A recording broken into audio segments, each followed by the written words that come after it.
Hello and welcome to Newsmax TV. I'm John Bachman. With us now on the phone from Philadelphia, Pennsylvania, former Speaker of the House, Newt Gingrich. Mr. Speaker, thanks for talking to us. Well, it's great to be with you, and I'm really appreciate this opportunity to share with the Newsmax viewers. We've got some pivotal news not too long ago now that Rick Santorum has suspended his campaign. Do you think this will help you in Pennsylvania?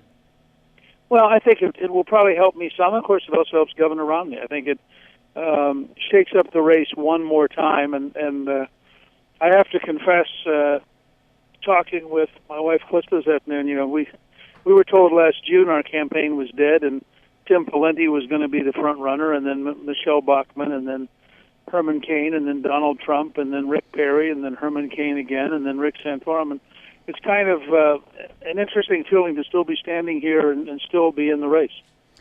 Well, let's say you do very well in Pennsylvania. Of course, anything can happen with the way the delegates work there. Does that change your campaign strategy? No, not particularly. We actually have more, as you pointed out. Pennsylvania has both a beauty contest and it has a delegate contest. We actually have more pledged delegates than either Santorum or Romney in Pennsylvania. So we're looking forward to doing very well. In fact, I'm talking to you from Philadelphia, where we're meeting to talk about the campaign. We're also working very hard in Delaware and in Rhode Island. We're working in upstate New York. And my wife is actually working the last 3 days in New York City, giving speeches to Republican women's groups. And we're looking ahead to North Carolina, which is the state that resurrected Ronald Reagan in 1976. Yes, I know. We talked about that in the past. I know you've said that you will stay in this race until the convention. Now, if Romney does get that nomination, what do you hope to accomplish in Tampa? Well, look, at that point, and I've said all along, if Governor Romney gets 1,144 undisputed delegates, then obviously he'll be the nominee. I'll do everything I can to help elect him. At that point, I would go to Tampa for the purpose of shaping the platform. You had Governor Romney, who said that CPAC, he was severely conservative. His communications director said campaigns are like Etch-a-Sketches. You can just shake them up and change everything. I think we need a party platform that is conservative and not Etch-a-Sketch.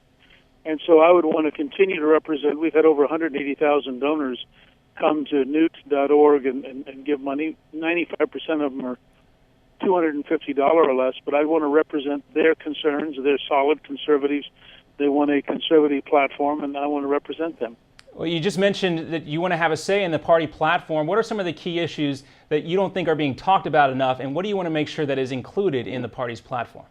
Well, I think a very major issue is an American energy independence plan, so that no future president will ever bow to a Saudi king. And if we develop American energy independence, that would add about 4 million barrels of oil a day in production here in the U.S. That would increase the number of jobs by several million. That would also increase royalties to the federal government. And I'd like to see us take those royalties from federal land and from offshore production of oil and gas, put them into a debt repayment fund, and actually start down the road towards paying off the national debt. So insist on a balanced budget and insist that we create a debt repayment fund and dedicate all oil and gas royalties to paying down the federal debt, which will be a terrific thing to do for our children and grandchildren.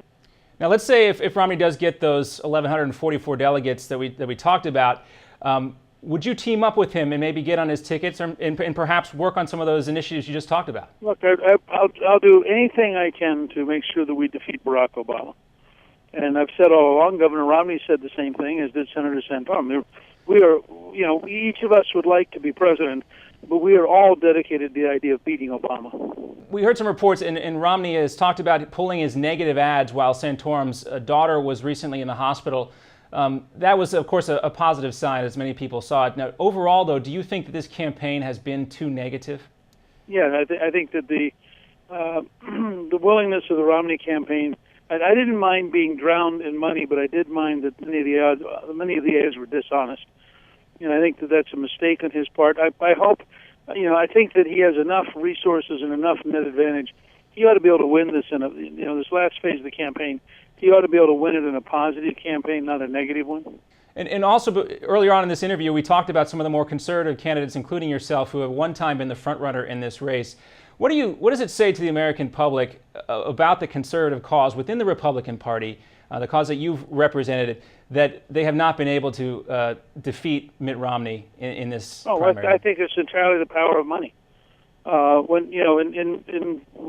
I beat him in South Carolina, they spent $20 million in 3 weeks in Florida. If they hadn't done that, I think they probably would have lost.